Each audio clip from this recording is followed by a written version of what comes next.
Word of Mouth is an adult story time presented by the Juliette Hampton Morgan Memorial Library. News stories are posted every month on the second Sunday at 2:30 p.m. If you enjoyed today's program, please consider liking and subscribing to our YouTube page or following our Facebook. As a reminder, some stories contain adult language and content. It is recommended you review stories before allowing younger audiences to listen. Hello everyone, my name's Robert Tobias. I'm one of the librarians here up at the Juliette Hampton Morgan Memorial Library. And this month, for Word of Mouth, we have something just a little different.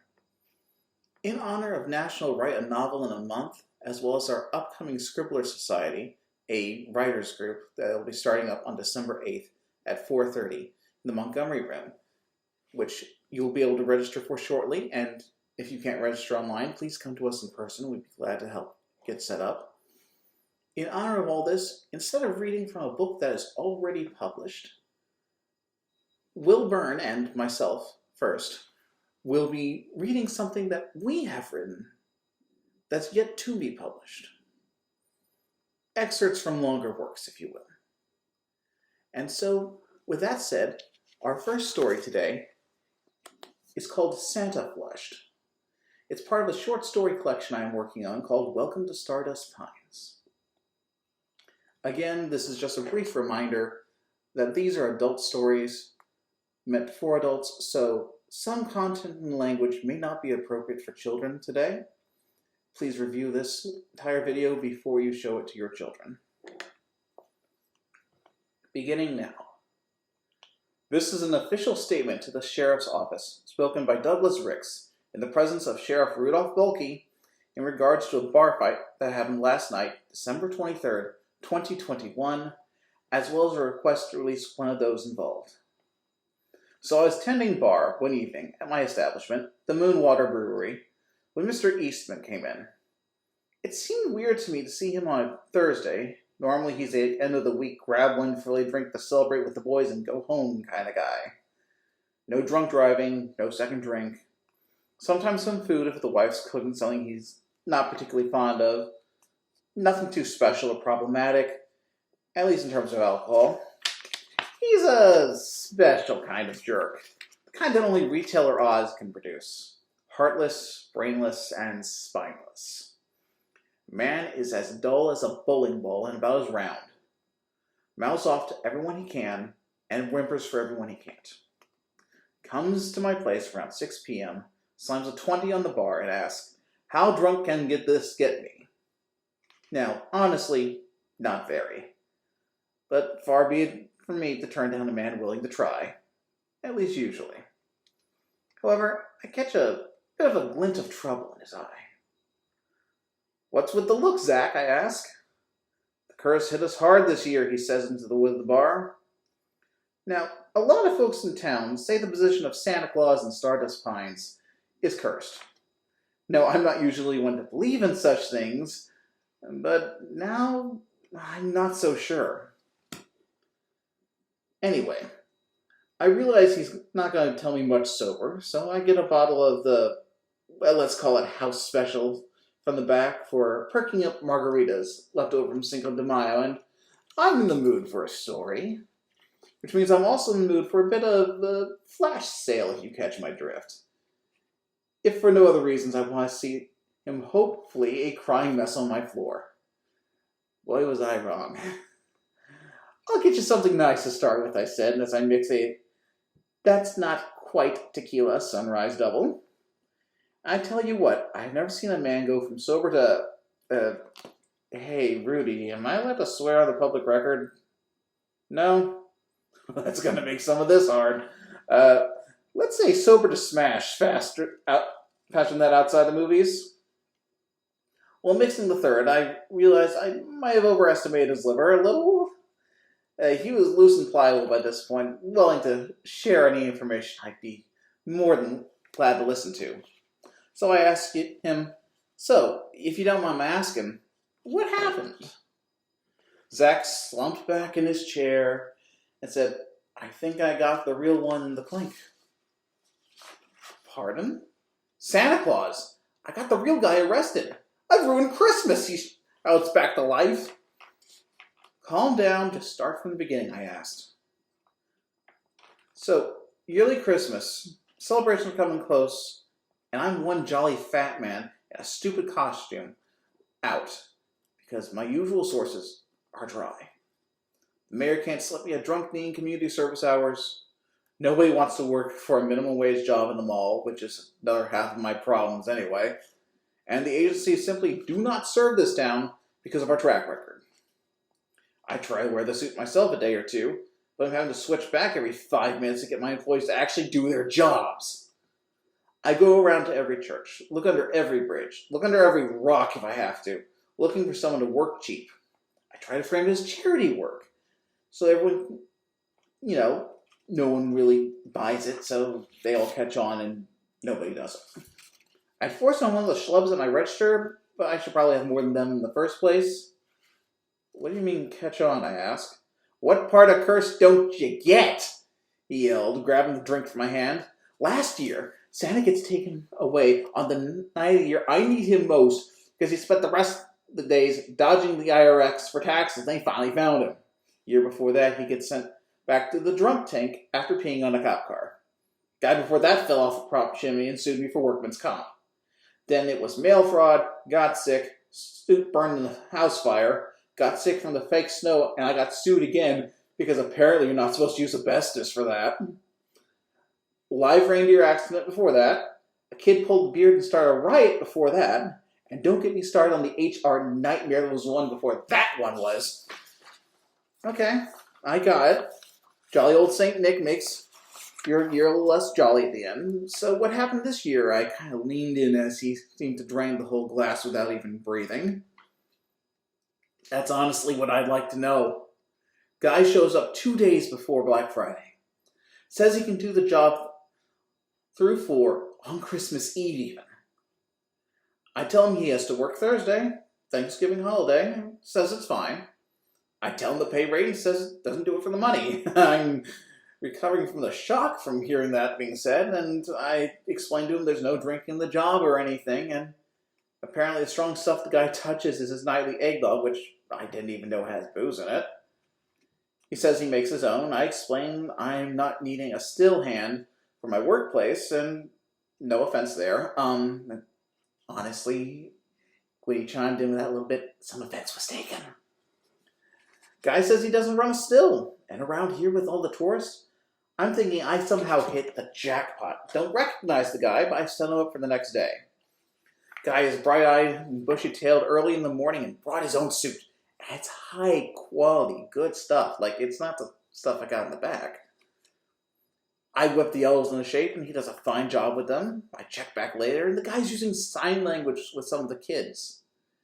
He's got a prop nice list. He's writing down their requests so fast the elves are just taking pictures for the parents and pointing them the right way.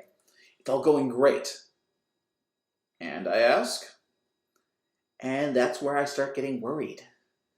I haven't done a background check on this guy or anything. I'm paying in cash at the end of the day because I realized I hired a man without knowing who to sign the check to. It's a little awkward. Next day comes, most of the staff's complaining about working during a holiday, but not him. Didn't have to threaten him with firing once. Heck, he got some of them singing. He's doing such a good job while the rest of the story is going through its usual Utah-eyed hell. I kind of forget about asking him for a social security card or proof of insurance or IDs or anything. I remember the next day he just winks and says it's better for my taxes if I can just call it shrink, right? I mean, he's not wrong, but then that gets me thinking. If I hired a guy who can't be around kids or is on the run from the mob or something, and this reaches the papers, I lose the whole mall. So I try following him. I tried to get the sheriff involved without saying exactly why, but they get suspicious of me. A personal aside, Sheriff, before I continue this, but the fact you haven't shut him down already, I think is kind of a darn shame. If half of his drunk confession is real, to me, well, I don't know what he has on you then. No, I don't know a specific crime. Well, if you did arrest people for just being slimeballs, I'm pretty sure we'd need a new mayor and we'd lose this guy, so I'd call it a net positive. What? Sorry, I'm getting to the bar fight. Believe me, we're getting to it. Where was I? Oh yeah, he's talking about the stalking. Look, Rudy, this is going to take a while if we don't speed this up, so I'm going to sum up a little bit here. Basically, he's an idiot who is now drinking me out of a bar, and he's animated. He's trying to draw a crowd, honestly, which means I'm getting a ton of customers with this little free entertainment, and I honestly start listening to him in the background as I work. I don't exactly have the right words he had for this bit, but basically, he tries cyber-stalking the guy first. Gets nowhere. Mr. Big Red doesn't have social media. Not shocking. So he tries to get a fingerprint, and then he realizes, what's a mall owner going to do with a fingerprint? He's got no one to run it through. So that's a waste of a few days. He tries to follow him for a bit. Now, apparently Santa Claus drives a red pickup truck, and I don't know if you noticed this is the North Carolina mountains just off the interstate. That's like looking for a specific needle in a needle factory. He's not getting anywhere. He copies the plate down and asks someone to run it, only for you apparently to bust a guy trying to break into the sheriff's office. The newspaper story on that was hilarious, by the way. Did you guys help write it? No? Shame. So it's the 21st, and our favorite creep is still creeping on Kris Kringle.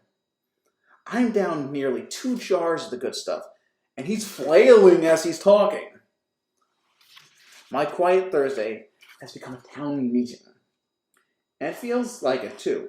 Not that I'm complaining because he's drawing in the business. I am making bank that night. But then he gets the good part. And at this point, I started listening well enough to say it word for word. He says, so I'm running out of time. And I know something bad's going to happen. I try to think of the way the other shoe's eventually going to drop on my head this year. And then it gets me. Get him sent away before it happens.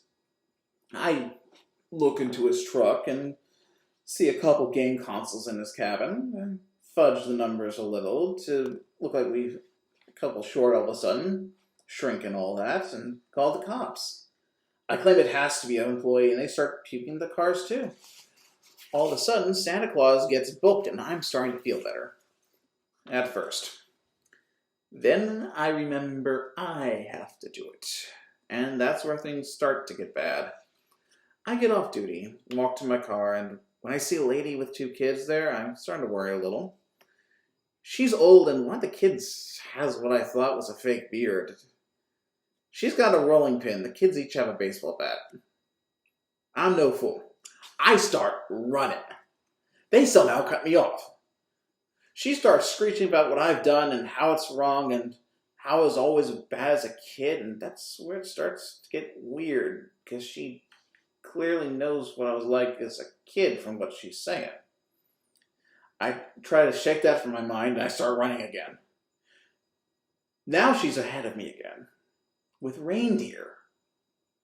I stop our favorite little idiot and say, so you think she's the real deal, and therefore he is? To which he responds, I think that rolling pin is real, I'll tell you what. Barely missed my head as I got into my car. I ran her and Blister, or whatever his name is, off the road to a snowbank and hauled it home. I get to the house and Charlotte has a box for me. It's full of coal. And there's a note attached. Get him out or tomorrow you'll get worse. I think for a second and choose that if this comes to worse, I'm going to return coal with lead, but they aren't there when I get out. When I get home, however, Charlotte has my stuff on the lawn. She has pictures of me on that business trip to Fiji. Let's just say it ain't pretty, but someone in the photo is. So I try to convince her that they're planted by that creepy old lady, but she doesn't believe me. Heck, I barely believe me. So I try to come down to the station, but I can't think how to swing it without making me look bad too. So I leave him there. I get out today and find this. And that's when the bar gets real quiet. Zach puts on the table a decapitated doll with 8 p.m. carved in it. Now, faster than you can say what, every head in the bar swings to the old grandfather clock as it begins to chime. At first, there's nothing. And we all start to laugh it off, and that's when it gets strange for me. At some point after this, maybe 10 minutes, I realize there's somebody else who's been helping with the rush, that all came to laugh at the stories, because only I realize I've got more cash in the register than I thought. Specifically, there's a Benjamin in there, and I don't usually take those. Too easy to fake. But I look to my right, and there's a little lady winking at me. For the record, I do not have a little lady employed at my bar. And she turns from me with something in her hands. I can't see it. She then shouts, "Hey Zach, how about a screwdriver?" and throws a tool chest at him. He's knocked to the ground. Granny jumps up on the bar. The whole place begins to panic, and that's when the Anglebuyer squad gets noticed. There has to be a dozen of them, screaming and cup-checking and flailing wildly, and the few of them have weapons. It's pure chaos. At some point, they start, as they refer to it, stuffing his stocking by force-feeding him eggnog. It almost looked like they were waterboarding Mr. Eastman. I hit the panic button and reach for bartender's best friend underneath there, but somebody's taken out my shotgun shells. I look to make sure there is one left in the barrel, and I'm just thinking, how am I going to solve this with one shot? I draw a bead when someone shouts out for everyone to settle down. In walks, and I cannot believe I'm saying this, Santa. The lady of the house gets off Zach's chest and runs to him, while the little guys in green all scatter like roaches. None go to the door. None seem to exit any place I know of as they scatter. But I check my cameras. There's no trace of where they went. They just break line of sight and don't show up on anything else. It's magic. Literally. Anyway, Big Ray is trying to calm down Big Angry when Big Stupid gets off the ground and yells, "You ruined my life, you dumb." I'm sorry. I'm not calling Mrs. Claus that, even just repeating Zach, because he stumbles, misses, clocks Santa right in the bowl full of jelly. Apparently he's a good punch because Santa tosses his cookies, and his wife tosses Zach back across the bar. It's about this time your boys get involved and cart about half my bar to the cooler and the other half to the hospital on the way to the cooler. Including, once again, our missing fat man and his wife. I closed up shop for the night after that because, well, I made enough money and I know stop before your work drives you to drink, so I try to sleep it off. And what would you know, in the same paper next day, there's a story about how a guy dressed as Santa broke out of you guys' holding cell twice. I'm beginning to put two and two together in my mind, and I check those tapes again. I realize there's only one place the elves could have ran away to that would not show up on any camera, so I start checking the bathroom. Wouldn't you know it, there's a bunch of little pieces of elf foolishness in my toilets, and I do not mean they forgot to flush. There are broken candy canes everywhere, some of them covered in blood, shattered ornaments, small teeth, little bits of green fabric, and all of it was heading right towards the toilets. I spent the rest of the morning gathering all the evidence I could, got little baggies and everything. I did a little light research. I have a theory about your breakout, and, well, let's just say it stinks. So, Santa gets in and out through chimneys, right? Apparently that's been a thing for at least a couple hundred years. However, 1960s hit. All of a sudden everybody has air conditioning. New houses aren't always built with chimneys, and some people brick up their old ones. Santa's point of entry is under attack at this point.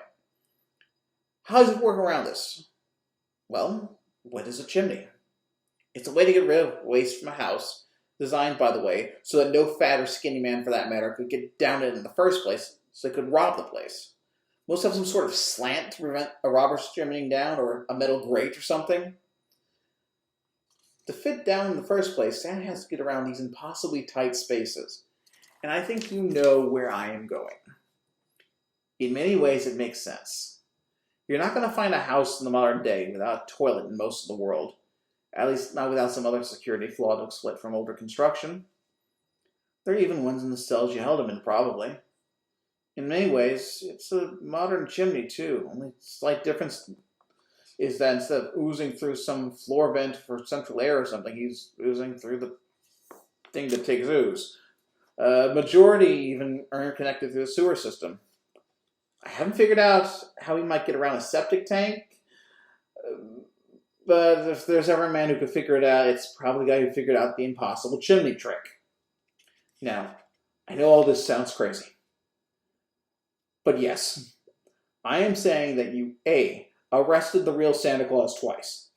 B, that his wife became vengeful, trying to get him back. And then C, they pulled the world's weirdest Shawshank Redemption just before their craziest night of the year. Get me a shrink. Get me a priest for all I care, but that's my statement. With that being said, here's my advice. Let bygones be bygones with all of this. Drop the charges against your John and Jane Doe. Let anyone you're allowed to go. Even that utter waste of space Eastman. Although honestly, he's going to suffer enough when he gets home. Especially since I didn't tell him he drank about $120 worth of the top shelf, and a bit more I'm going to charge him as if it were the chop sale for the inconvenience. And that's our first story. Again, this has been Robert Tobias.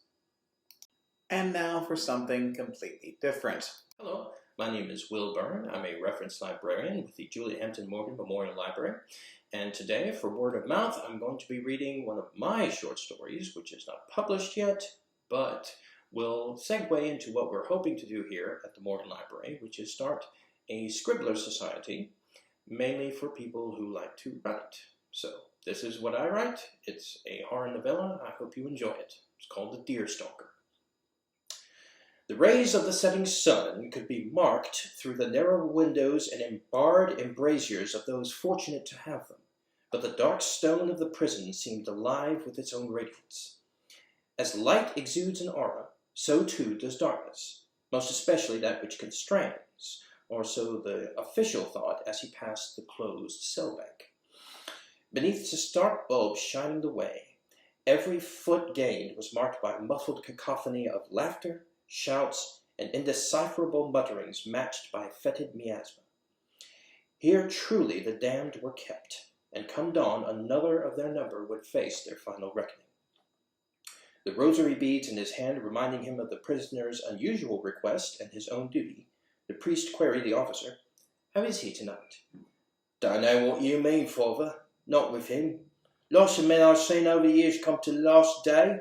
They get violent or sobby, crying like. He's always quiet. Don't complain or start nothing with no one. If I had to put a stamp on him, I'd say he's a gentleman, not the sort you find in here. Goes to show you can't trust nobody, old geezer doing what he did." 3, wasn't it? 5, and a fire spread. Burned down the house too, the famous one. Don't need the huns at all. Plenty of bastards at home do evil enough. You been to the front, sir? Yes.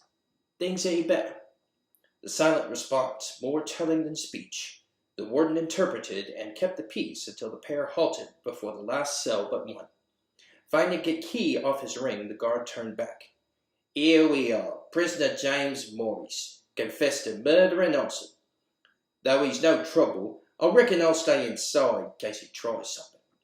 If you could shackle him too, please." Nodding, the orderly steeled himself, then unlocked and threw open the steel door. Squinting inside, the priest took in the drab and austere conditions personified by the older occupant. The lines of care crisscrossing his face mirrored well the pools of his auburn eyes. The stare meeting his own held an unending sorrow deep enough to drown. The weight of whatever terrible sin he carried seemed to have robbed him of vitality and even tone. His creased skin shone pallid where the feeble light caught it, matched by his whitened hair. Capturing all, the clerics took a steadying breath and entered as manacles were put on without fuss. Still meeting the convict's gaze, he forced on as pleasant a smile as he was able, when a mild challenge came. "Are you the man I asked for?" "Here, you mind your tone, or I'll clap your ears." "It's fine, Parker. I'm Father Jones, Mr. Morris, and I've come to sit with you. Alone, please?" "Sir, really, I don't think—" "You ain't gonna be closed up with no one without me. Not till you meet old Wop." Letting the tirade die down, the prisoner kept a downcast gaze on his visitor and meekness in his voice. "Father, on my very soul, I swear I've no desire to hurt you. Since I was incarcerated, I've never harmed another creature. I have things to say and seek forgiveness for, and my only stipulation when I pled guilty was to be allowed to consult a Catholic priest on the night of my execution. Surely it's a concession to be granted for me to do so." Coming swiftly to a decision, Jones nodded at the guard. Reluctantly, with a final glare at the condemned, Parker retreated slowly. "You need me, sir? Bang on the door and I'll deal with him." Clapping his beads, the cleric composed himself. "How may I help you, my son?" "May I ask where you were wounded?" The mild tone continued, but the weight of authority in the matter-of-fact query caught him off guard for a moment. "Mr. Morris, you just stated you wanted as a courtesy, Father, to another who used to ease pain. Please, am I correct?" "Yes, but how—" "Quite simple. No one could mistake you for old, yet your limp even in this light is noticeable. That you feel the terrible ache associated with it shows in your grimaces. But the greatest reason I can give is that though a priest and of the age to be drafted, you're not presently in Flanders or any other theatre. I therefore deduce you were severely wounded and invalidated home not recently, but a year or more ago. You bear the pain with a practiced air, obviously having dealt with it for a time. Am I correct?" "You're right, and very observant. I'm out of practice. You still haven't answered my question, though." "My service is pertinent here.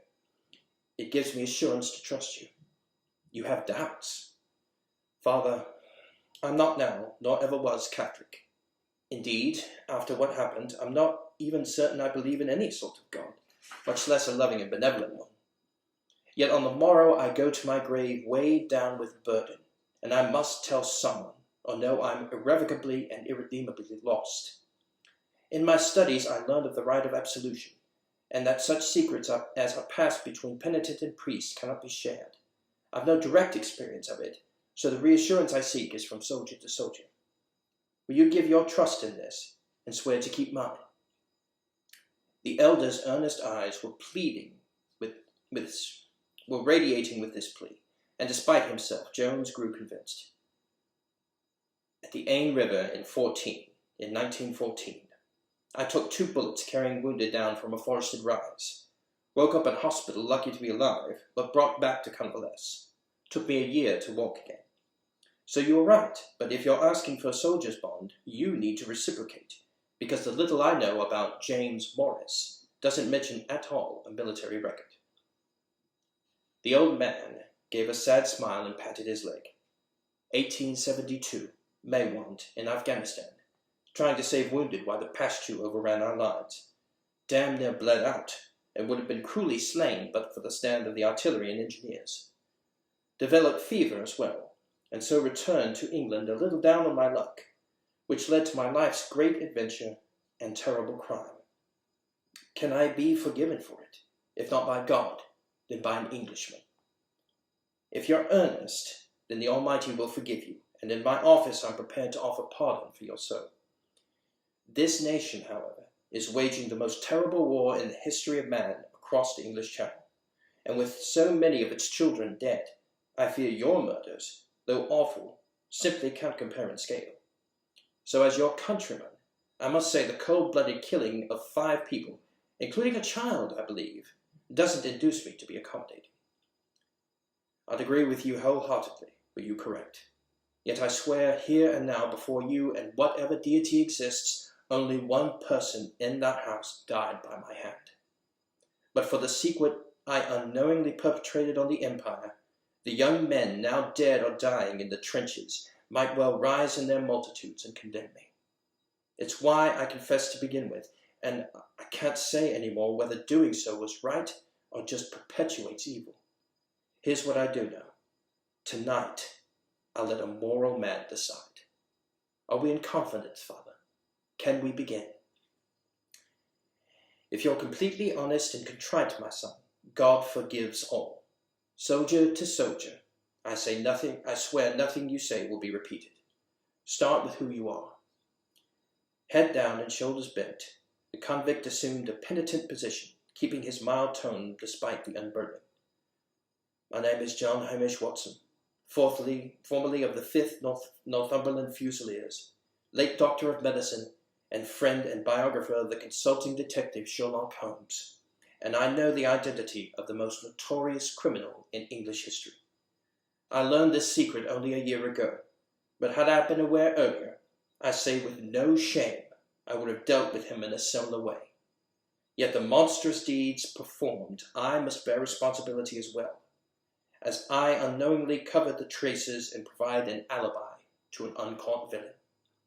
I was unaware until that November night I solved the case I never knew existed and discovered the truth about Jack the Ripper. Chapter 2. The explosions of the Zeppelin raid had tapered off, and I was pondering turning the lights back on when I heard a sharp rap at the front door. It was the early evening of November 9th, 1915, the last day I would ever feel security in who I was. What I discovered upon reaching the threshold with a candle was a short note thrust through the mail slot. Bringing it closer, my curiosity grew into puzzled alarm when I made out the single-line scroll. Come at once, convenient or not, and armed, to be. Immediately on edge, I remembered Holmes had once sent me such a missive, but never was he so brusque. Even in dilemmas, a cavalier playfulness was in his nature. Yet no one else could I think of who would summon me thus. But to be? When I'd visited my friend last, he was at the estate on the Sussex Downs. What manner of case had brought him to London without a word besides this? The more I thought, the more I reckoned his predicament to be great. So I determined to journey to the only location I could think of, our old lodgings at 221B Baker Street. Our landlady having since passed on, her niece and family now managed it. Although the sitting room and Sherlock's apartments were kept in fashion of our rental, nothing was altered since my second marriage and removal to my new house. I'd been in conversation with him to perhaps give small lectures on our time there, but the war postponed those plans. Yet why there, and armed as well? Once a rough and ready soldier, I was now over 60 years old, far more likely to be useful at hearth and home than in desperate struggles, and the revolver I'd kept for sentimental reasons I'd donated to my old regiment. The only recourse was an old but serviceable dirk I strapped onto my right leg underneath the trousers I was so desperately struggling into.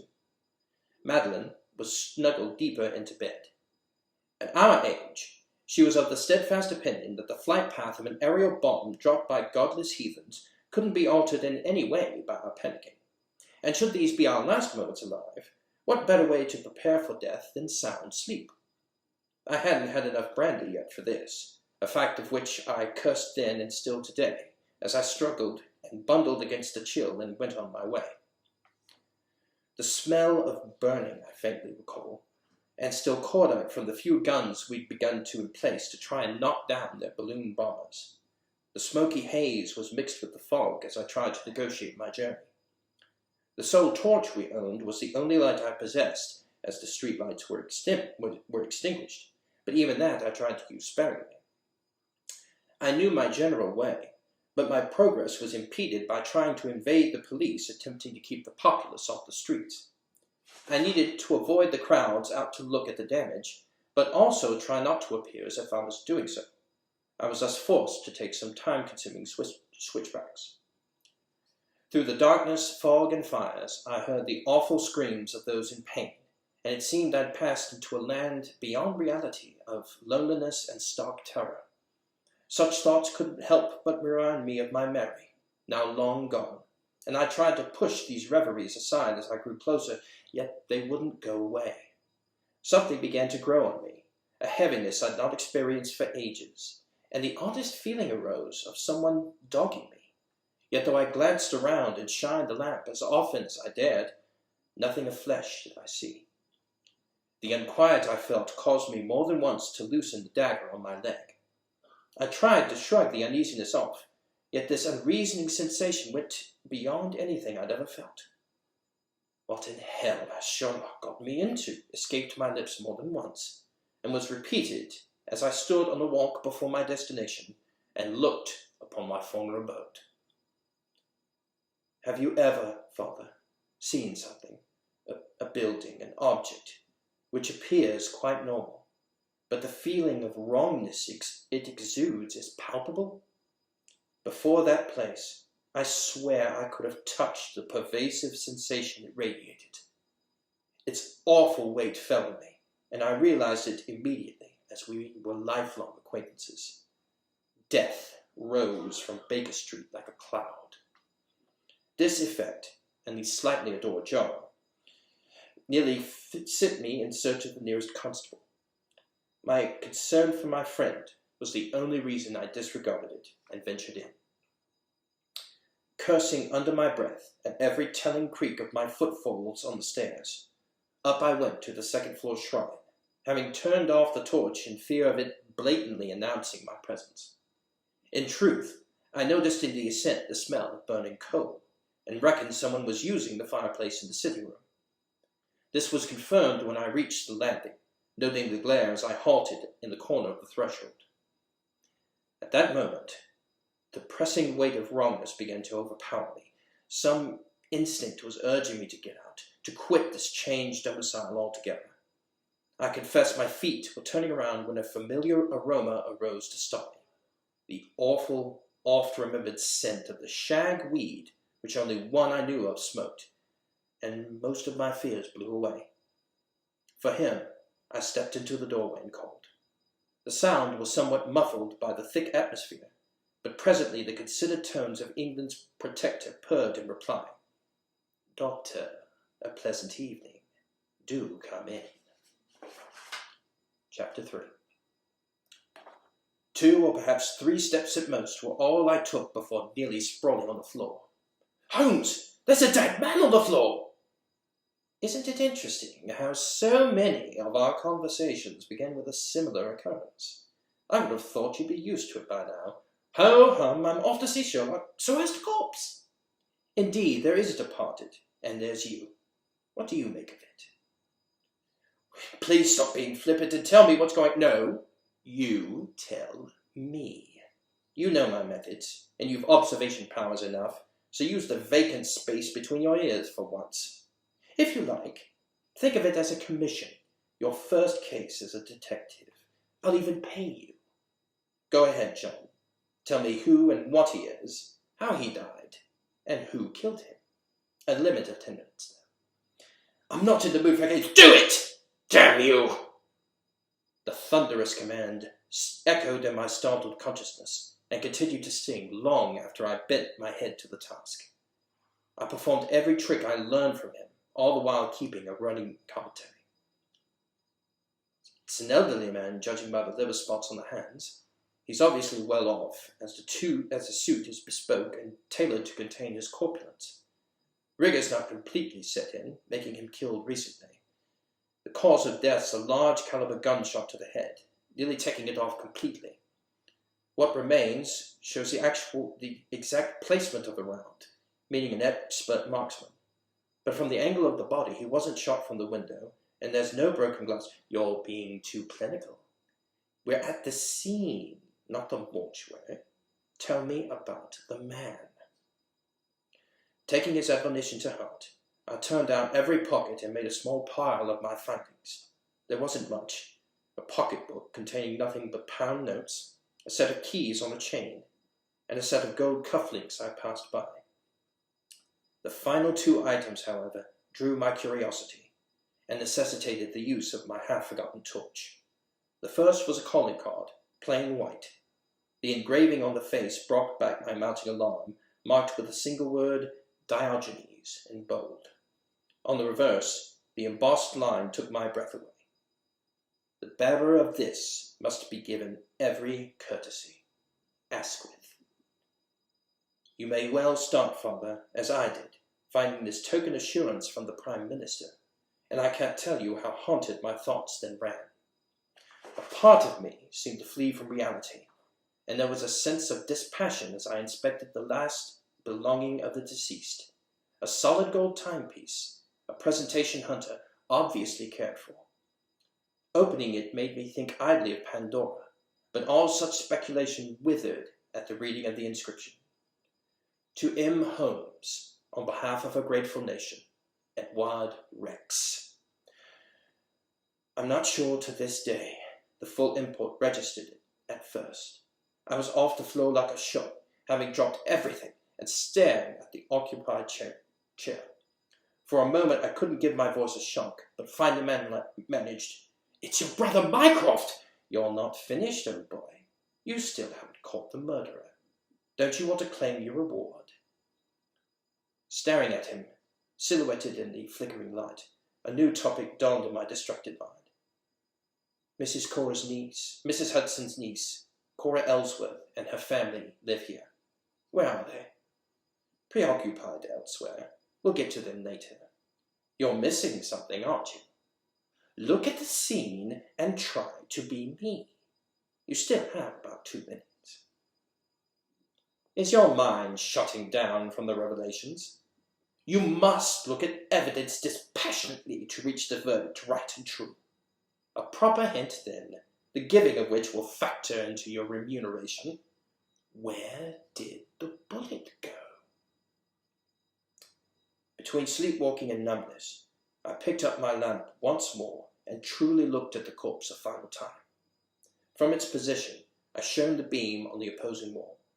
The perfectly placed holes were still there to spell out VR, now spattered pink and grey from the wound blowback. But a new one had come to join the others, slightly off and to the left. For a reason I couldn't explain, I went to it, putting my finger in the splintered paneling. Keeping it there, I turned to note the sightline all the way back to the fireplace and the man in the chair. A man who was my greatest friend, dear as blood, who I now knew as a fratricide. The fire flared suddenly, greatly illuminating his face, and I marked then the aquiline features grown terribly gaunt, the thin blade of a smile turned cruelly upward. The eyes, though, were what held me irresistibly. Yellowed, the pupils danced with the reflection of red flame in the black. I've seen him at times before, being incredibly harsh, sometimes beyond reason. Yet there was always reserved within him a vein of compassion, the well he would draw from when needed to recall his humanity. In his stare that night, I found not a trace at all, and it was this more than the reveal of the Webley in his hand which made me slowly return near the hearth to ask quietly, "Sherlock, what's happened?" The smile only deepened, and the revolver's motion coincided with a sibilant reply. "Sit down and I'll tell you." Chapter 4. Moving as directed to the opposite chair, I paused before sitting. "You called me here to see this? Why?" "Oh, don't be obtuse. You think I summoned you?" "No, John. My brother required your assistance here, do you see? The supercilious ass actually believed your presence would induce me to remain calm." "What are you talking about?" "Don't interrupt again. If you desire answers, then be absolutely silent. Do you understand?" At my slight nod, he continued, "You always did obey well. Mycroft sent for you to quickly and quietly help me get out of the city and back to a pliant life of beekeeping, although how he would keep me occupied thus without the morphine he was dosing me with I've no idea. That he would have had to explain his actions to my biographer would have been a hindrance, but the war's interruption of the supply which suppressed my faculties made him frantic, along with my sudden escape. He knew where I'd go, of course, but I dare say familial obligation played not one damned role in his actions tonight. I'm certain his main concern was protecting this tottering empire as well as the greatness of our name. Ha! Great because of my deeds, although he was so quick to capitalize on the renown. My brother, firstborn and therefore bestborn, and of course absolutely brilliant compared to his afterthought sibling. Lauded and feted everywhere so much his indolence became ingrained. I idly wonder whether, when the bullet blew his magnificent mind into oblivion, he regretted always being the poorer shot. Morphine, you always were courageous, Watson, stupidly so, but I'll allow you a last remark, as it gets us back on track. You know my curse, the observation and intelligence which never shut off, are only kept at bay by two things, work and morphia. Without one or the other, preferably both, the tedious monotony of reality is made starker by its obvious and glaring faults. This thing or that is out of place or missing, this fact is startlingly clear to behold and won't go away, etc. The corpulent bastard had me shut up 3 or 4 times a day by servants who made me big, as well as tending to bees. In moments of clarity, I'd laugh at the humiliating irony. Shall I tell you what I've noted about the creatures? Their society is based on 2 distinct castes.